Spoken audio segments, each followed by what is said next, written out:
Hello team and welcome to another ATP Geopolitics video with myself, Jonathan MS Pearce. This is a Ukraine war news update, first part there for the 21st of January 2021. I'm in the back of a truck driving through, we're a little bit to the left of Ohio at the moment, on the way to Wyoming to get to Ukraine.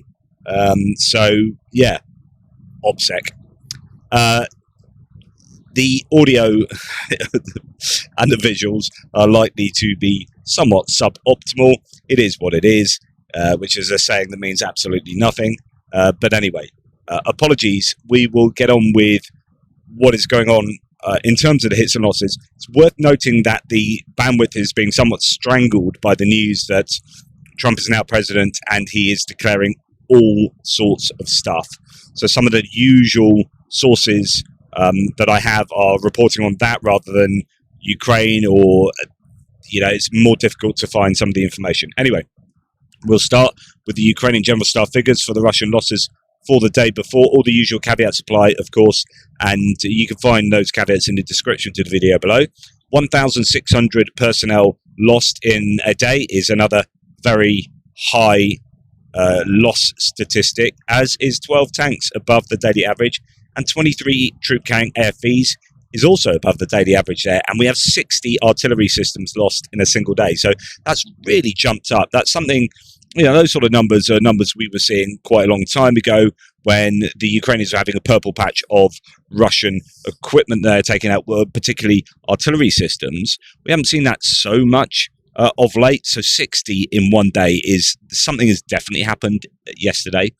But all of those stats are high. We've got one anti-aircraft warfare system as well, and almost a record high in terms of vehicles and fuel tank losses, 194 with 4 pieces of special equipment. So the loss stats for the Russians yesterday were particularly high, possibly indicating some really fierce attacks along the front line. We know that Kursk is pretty crazy at the moment, but also Pokrovsk area and down in the Velika Novoselka, Karakovo sectors, really tough fighting going on. The Russians making gains, Ukrainians trying to make the Russians pay for it, and that could be translating across onto these loss stats. Just to remind you, there are claims of air defense losses. According to Ukrainian military sources, Russian forces lost the Tor and a Buk air defense system. That was on the 19th, we're now the 21st, so that was sort of yesterday's news, but they've been, I think the Ukrainians have been fairly busy right across the board in a number of these categories. What else do I have to say? Well, on the 13th of January, near Bolshoye Soldatskoye in the Kursk region, 3 North Korean soldiers allegedly killed 5 Russian servicemen of the 810th Marine Brigade. That's one of the brigades that's getting an absolute hammering up there in Kursk. A week later, the suspects remain at large, and the search continues. So, don't know exactly what happened there, but some issues between the North Koreans and the Russians. Long may that continue. Now, very important observation, if true, from the Commander-in-Chief, Alexander Syrsky, says that Russia's ammunition use has been cut nearly in half amid the long-term impacts of Ukrainian strikes on Russian military targets. That is fascinating. And if that is true, that is kind of what I've been expecting, what I've been talking about. We saw those ammunition depots get absolutely hammered over several weeks sometime back. We also know that the Russians have been struggling with artillery pieces, although yesterday 60 artillery systems taken out is a really high number, and that goes against the claim that they are struggling to get artillery pieces. But we are hearing from a number of different sources that is the case, and now we've got Syrsky saying that, and indeed I'm not seeing all that much footage of Russian artillery bombardments in a way that we used to earlier on in the war. So I really do think that there is justification in believing Syrsky's claims there, and he's not going to be one that's going to be wanting to lay out disinformation, particularly in that way, sort of saying, it's easier than it was in terms of artillery. I don't think that necessarily works that much in his favor, although, this is kind of claiming success of those strikes. But I think that all makes quite a lot of sense. Now, 47th Magura, the 47th Brigade, Magura, together with the 82nd Brigade. These operating quite successfully. It seems doing, lion's share of a lot of the work. The 47th, I think, if I remember correctly, successfully repelled a massive Russian assault near Kursk. As a result, the Russian forces took significant losses: 3 tanks, 7 IFVs, a company of soldiers, with 35 killed and 62 wounded. That's just in one interaction between the forces there. So, really significant fighting taking place in a number of sectors along the front line. We're going to go to distance strikes. No Andrew Perpetual loss list. I will try and do next a little backlog update from the 15th. Nonetheless, there was a massive wide-scale attack from the Russians. 131 drones, another huge wave. And it appears that 100% of those 137 drones were taken out. 72 taken out conventionally, 59 by electronic warfare. That makes 131. All of them taken out. Iskander missiles, 4 of them were sent. There's a question mark here as to how many were shot down, if any. So there may have been some, may not have been any of the Iskanders. I don't really know where the Iskanders were aimed at either at the moment. I'm not as exacting as I have been with my sources due to what I'm doing at the moment. So Null report says debris again. Russians claim that Ukrainian drones attempted to attack an oil depot in Voronezh, in the Voronezh's Liskinsky district. Air defense and electronic warfare systems reportedly shot all of them down, which is a pretty typical claim from the Russians. Governor Gusev stated one drone caused a fire after crashing into the depot. So it got shot down, but crashed into the very place it was aiming for. So, there is that. Now, Smolensk appears to have got quite a bit of attention last night. Ukrainian drones reportedly attacked an aviation plant there. The Smolensk aviation plant is involved in the production and modernization of Su-25 military aircraft, and said Andrei Kovalenko, the counter-disinformation chief at Ukraine's National Security and Defense Council. In fact, there is some footage coming out from there, which is pretty incredible. I'm just trying to see if that's gone missing. I did have some stuff on Smolensk. Where is it in Tim White's thread? Let me just find that. Yeah, so here we go. It was later on in his thread. Major development tonight. So this was actually what he reported last night in Russia, where there's been another attack in Ukraine. In Smolensk, drones have hit an air defense system, or the Pantsir operator was drunk, as a missile can clearly be seen from the ground, soon smashing into a building nearby. So there's it seems like an air defense system over here was either hit or something has gone wrong with it, and it sends a missile, one of its own missiles. So there's, there you see it, sends its own missile over to explode right nearby. So that is, not a good look for the Russians there. Bit of an air defense mishap, it appears. Consequences on the ground in Smolensk.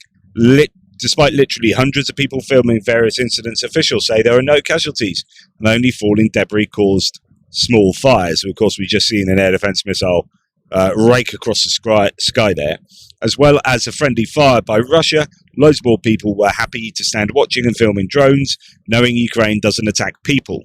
They were, though, a little close to the target here, the aviation plant in Smolensk. So you can go and find pictures of that. That's quite an incredible picture of a drone, of a fixed-wing drone, smashing into you can see a good picture of that drone smashing into right where they are filming that. See if I can catch a still from that at some point here.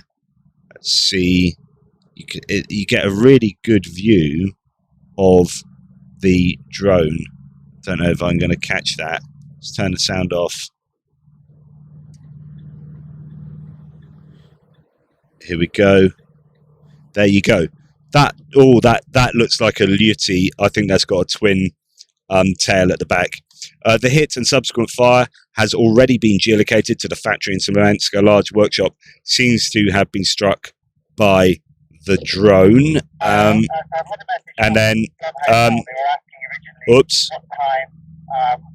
Sorry about that. The old radio going off there as we're in radio contact with each of the other vehicles. So, Dmitry from War Translated says the General Staff of the Ukrainian Armed Forces confirmed strikes on an oil depot in the Voronezh region and an aircraft factory in the Smolensk region. I'll just have to turn that off for the second. Hang on. Sorry about that. I assume you're all very understanding of radio contact and whatnot. So anyway, the General Staff of the Ukrainian Armed Forces confirmed strikes on an oil depot in Voronezh region and an aircraft factory in Smolensk. So the official line is Ukrainian Armed Forces drones struck the Liski oil depot in Russia's Voronezh region for the second time this week, this time during the night of the January the 23rd. So that's interesting. So the Liski oil depot had also been hit previously. Now, last night was hit again. And as a result of the strike carried out in coordination with other components of Ukraine's defense forces, fuel and lubricant storage tanks used by the occupiers to supply Russian troops are ablaze. The facility belongs to one of Russia's largest state-owned corporations, Rosneft.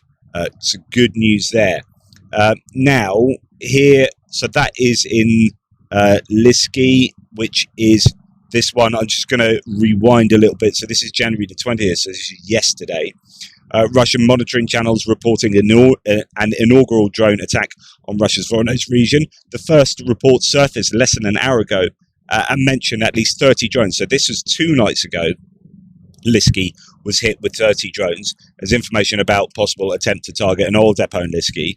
And then that was then hit again last night, according to the General Staff. Now, then we hear this on the 20th. So this was yesterday again.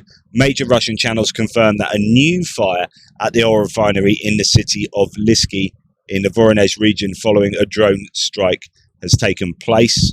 And that fire appears to be still going on. And as mentioned, it was hit again last night. The ineffective air defense system remains powerless against Ukraine's slow-moving drones. And so there are videos you can watch of the strikes there, or the sound of the strikes.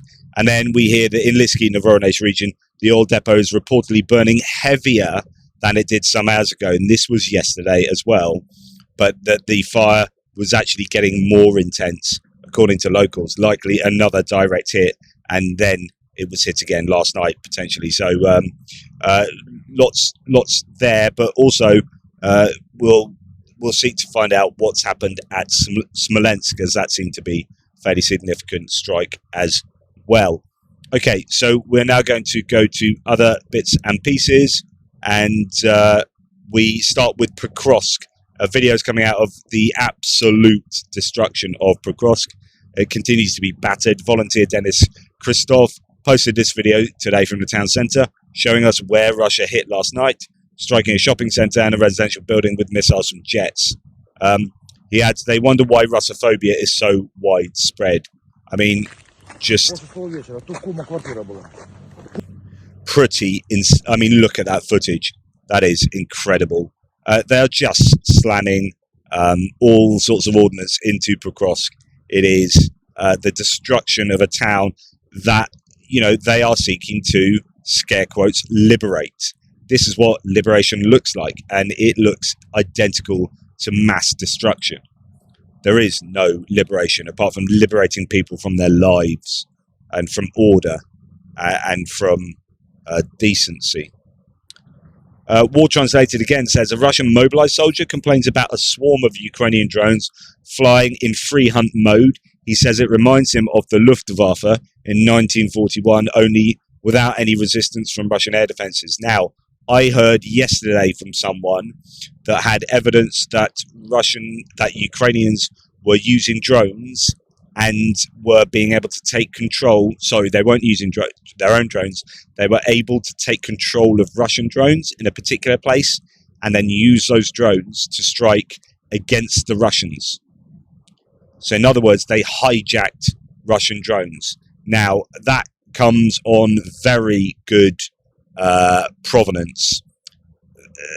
It was literally seen by someone I know, and that is an insane capability. So I'd be interested to know how widespread that is. How much are Ukrainians using that? Whether that's supposed to be kept quiet, I don't know. So whether I should be actually saying that, but it is that's a skill we've been hearing rumors about. Incredible that is happening. Anyway, back to this Russian. He says, an evening snapshot. The Ukrainians are swarming with FPV drones. 5 operators are working. They fly in a group of 4 to 5 units in free hunting mode, searching for targets. Bastards. This so strongly reminds me of 1941 to 1942, when the Luftwaffe almost unimpededly supported their troops. But back then, the Red Army force tried to fight for air supremacy to stop the devastation from the skies. Meanwhile, in 2023 to 2025, they're just looking for some miraculous defensive measure, even though tools like net guns and FPV drones with buckshot launchers have already shown their potential as interceptors. The nature of armed conflict hasn't changed too much. If there are many attacking drones, then fighter drones are needed. Ones that clear the skies right before the attack, destroying enemy recon drones in a short time, and cover their own forces during operations, taking down enemy FPVs mid-flight. There's a wealth of writing from World War II and Vietnam about how fighter planes escorted and cleared the way. The same principles apply here. So really sort of complaining that actually those principles aren't being adhered to, they're not being utilized, that the Russians are suffering from sort of swarms of, or, you know, packs of hunting Ukrainian drones.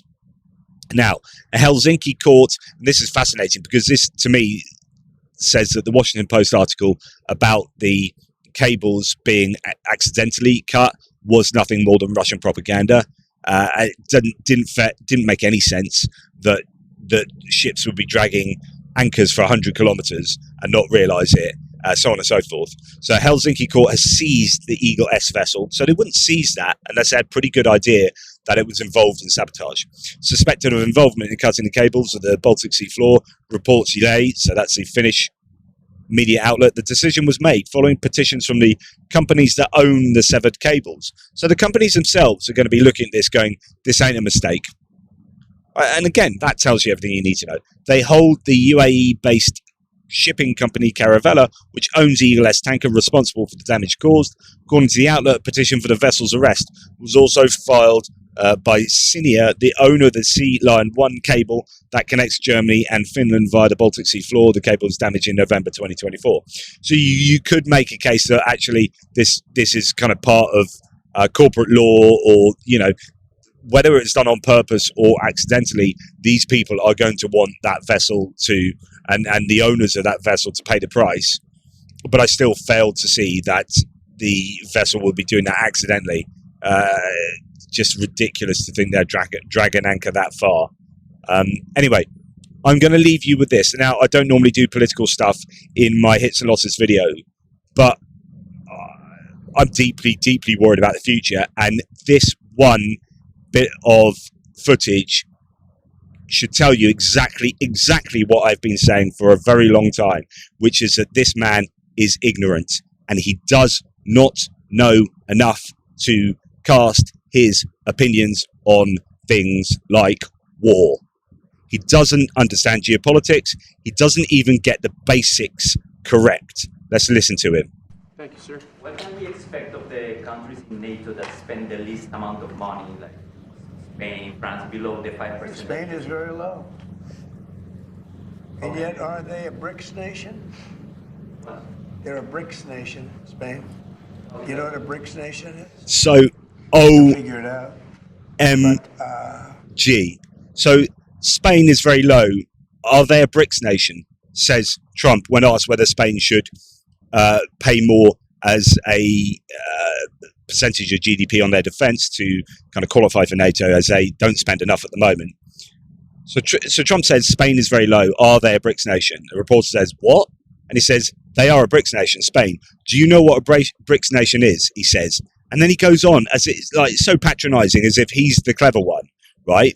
But actually, you know, the people in the room know what a BRICS nation is, and that Spain is a bloody NATO ally and European country. But, and if the BRICS nations want to do that, that's okay, but we're going to put at least a 100% tariff on the business they do with the United States. You know what the BRICS is, right? So this is just brilliant. So you know what BRICS is? He says. You know what BRICS is? As if like the reporter doesn't know. And he says, if they are going to do that, we're going to put 100% tariffs on. So he's now threatened Spain with 100% tariffs, but thinking Spain is a BRICS nation. This is just anyway. If this is the standard of the leadership over in the US, then I think that Europe is probably going to have to cut the US off here and just go alone in supporting Ukraine, because there just seems to be a whole range of insanity coming out of the White House at the moment. You'll figure it out. But, You'll figure it out, he says. You know what a BRICS country is? You'll figure it out. Want to do that? That's okay, but we're going to put at least a 100% tariff on the business they do with the United States. You know what the BRICS is, right? You guys know. You know what I'm saying, right? You know what the BRICS is, right? You guys know, yeah? You know what I'm saying. You don't know what you're saying, you gargantuan dimwit. Anyway, that's enough for me. Take care, guys. I'll speak to you soon. Toodle pips. The world is crashing around our very... No, I'm not going to go on a rant. I won't rant. I'm gonna press stop, and then I'm going to rant to Mark and Yaroslava. I'm just going to rant. And I've got a lot of ammunition.